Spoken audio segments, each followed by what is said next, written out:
All right, so and this is the 2024 Civic Education, Section B completion, and this is internal.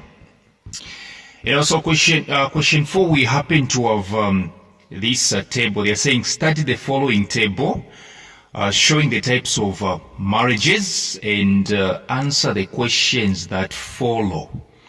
We do happen to have the column, which is showing the types of marriage, and the other column is showing the key issues. So we have the first type of marriage, which is called statutory marriage, and its key issue we are yet to find out. We do have the type of marriage which is only known as B, and in this one the key issue is that polygamy is allowed. The third type of marriage is only known as C, and the key issue of this type of marriage, they are saying man and woman live together without consent or payment. Question A, identify the types of identify the types of marriages marked B and C. Well, I will even tell you the key issue on statutory marriage. All right, I will even tell you the key issue on the statutory marriage. So the key issue, let's start with the key issue of the statutory marriage. The key issue is that a statutory marriage is simply a voluntary union. It's a voluntary union of one wife and one husband for life and excluding all others. It's a voluntary union of one wife and one husband for life and excluding all others. Yes, this one is actually statutory marriage. It's about sticking to one wife, one husband, and forgetting about others. Oh yes. Now let's go to the question. They're saying identify the types of marriages marked B and C. So in B, you realize that polygamy is allowed. So this one is a customary marriage. B is no other than a customary marriage. All right. And then in C, you realize that they are saying man and woman live together without, a consent or payment. And of course, this one is cohabitation. C is cohabitation. Cohabitation, whereby you guys, a woman and a man, you just decide to start living together. Yes, foolishly, right? Yes. So a man and woman live together without consent or payment. Can you imagine? Can you imagine getting somebody's daughter without paying? You are sleeping with somebody's daughter without paying anything. This is the same daughter whose mother, has been supporting financially. All right. When this daughter was sick at night, the mother used to go to clinics and the stuff. And you as a man, you just take this lady for free. Can you imagine? Where is this world heading to? So it's called cohabitation. Cohabitation. Yes, so man and woman live together without consent or payment. The parents don't know about it, and yet you are sleeping with somebody's daughter for free. That's called cohabitation. B, they're saying mention two key issues in A that one has to consider when entering into a statutory marriage. Mention two key issues in A that one has to consider when entering into a statutory marriage. What you should consider when entering into a statutory marriage, all right? Number one, you have to consider age. All right? Yes. Remember, a statutory marriage is a civil marriage. This one is a civil marriage. Yes, it has got everything to do with agreements. All right?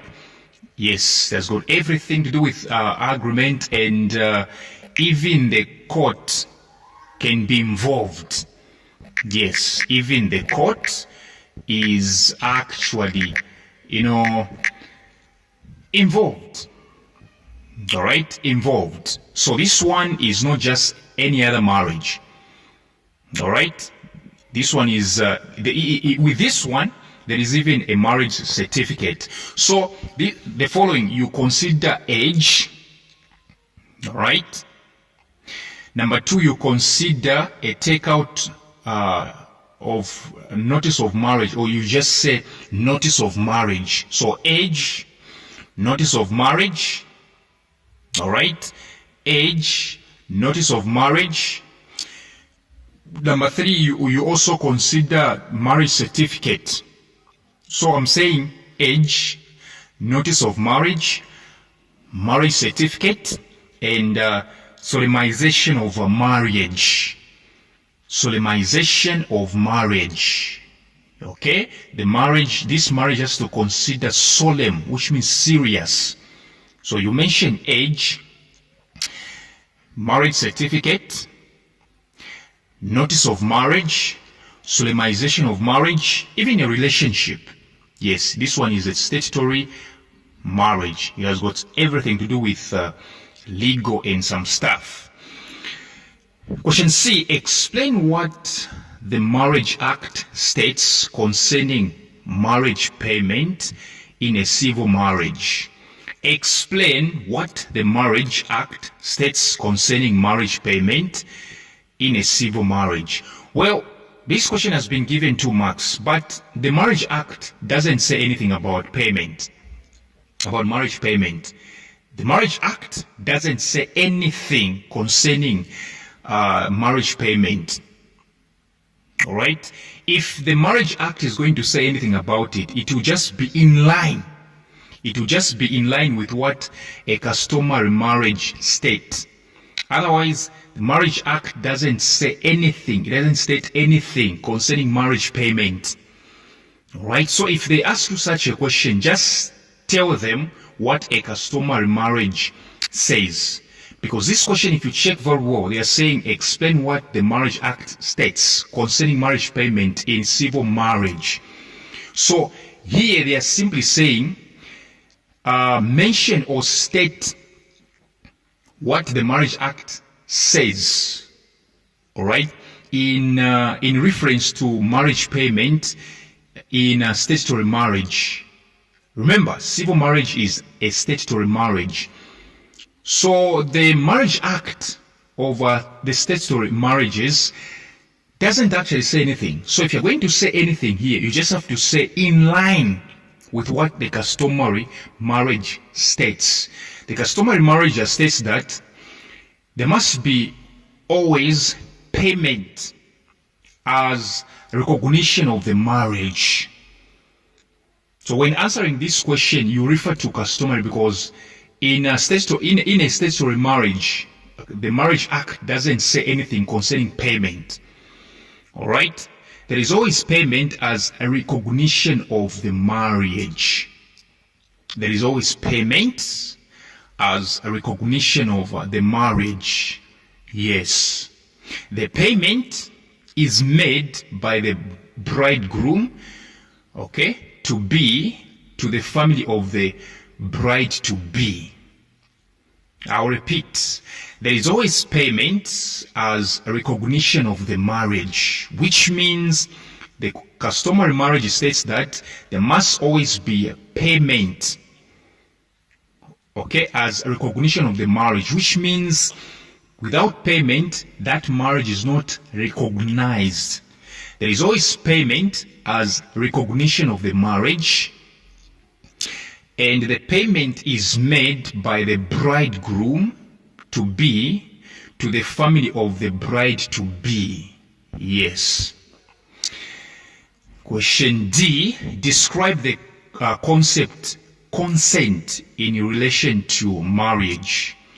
Describe the concept, consent in relation to marriage. So in short, what is consent? Consent. What is consent? Consent is when the parents or guardians of the woman getting married give permission for her to marry, and also when the person getting married agrees to marry. This is when the parents or guardians of the woman getting married give permission for her to marry, and also when the person getting married agrees to marry. So in short, consent is whereby the people that have been keeping you, either your parents or your guardians, agree. They give you permission to go ahead and marry your husband to be. And you also agree, you as a woman, you agree to marry this one. That is consent. So consent is when your guardians or your parents give you permission to go ahead, and you yourself as a lady, you have agreed to marry this one. Right? So if somebody just takes you by force, okay, they don't have any consent, okay, they don't have your consent, all right, for you to marry them. That is a crime. Yes, that is an offense. Okay, let's do question 5A. Describe the concept human-wildlife conflict. Describe the concept human-wildlife conflict. You can see, right? Human-wildlife conflict. Human-wildlife. Wildlife means animals. So describe the concept human-wildlife conflict. It's a conflict, all right? Before I can give you the answer, it's a conflict between humans, people, and animals. So let's know what's happening. So you say human-wildlife conflict. This is when humans and wildlife, which means animals, compete for resources or habitats. This is when humans and wildlife compete for resources or habitats. All right? Or when wildlife threatens humans. So this is when humans and wildlife compete for resources or habitats, or when wildlife threatens humans. People and animals begin to fight over places to live, resources and habitats, or when wildlife threatens humans. Okay, yes, you go to villages, this happens actually. You go to villages, this happens. All right? People are always running, all right? People are always being chased after by animals. It's called human-wildlife conflict. It's a conflict between animals and humans. This can lead to injury, for real, and death. People die. This can lead to injury, death, and economic losses for both people and animals. Yes, you don't want to get involved into a fight between animals and people. It's deadly. Usually people die, and in return they kill animals. Question 5B. Mention 2 causes of human-wildlife conflict. How does this conflict begin, or what are the causes? What exactly are the causes? Number 1, population growth. You have a lot of animals, a lot of people in one place. They will start fighting for habitats. Population growth. This seems to be a joke. This happens in villages. Number 2, climate change. So population growth causes that. Climate change also contributes. All right? And not forgetting land use changes. Land use changes. All right? Changing the way the land is being used. Changing the way in which the land is being used can also cause human-wildlife conflicts. Question 5C, give 2 measures that can be put in place to prevent human-wildlife type of conflict. How do you resolve this? How do you prevent, not resolve, how do you prevent this one? How do you prevent this type of conflict? Number 1, you have to alter the landscape. Change the landscape. That's the first thing that you should do. Alter the landscape. You come from WhatsApp tuitions, all this will be explained to you. Number 2, you have to change the way resources are managed. So number 1, change the landscape. Number 2, change the way resources are managed. Change the way resources are managed. Number 3, you have to manage animal populations. Number 1, change the landscape. Number 2, change the way resources are managed. Number 3, manage animal populations. Very important. And so the last question, 5D, explain the concept ecosystem. The concept ecosystem. Of course, the answer is very simple. An ecosystem is a community, all right, of living organisms, all right, which means plants, animals, and microbes in a particular area. This is a community of living organisms. These includes plants, animals, and microbes. That's it. So thank you very much for your time, and do make sure to come for my WhatsApp tuitions.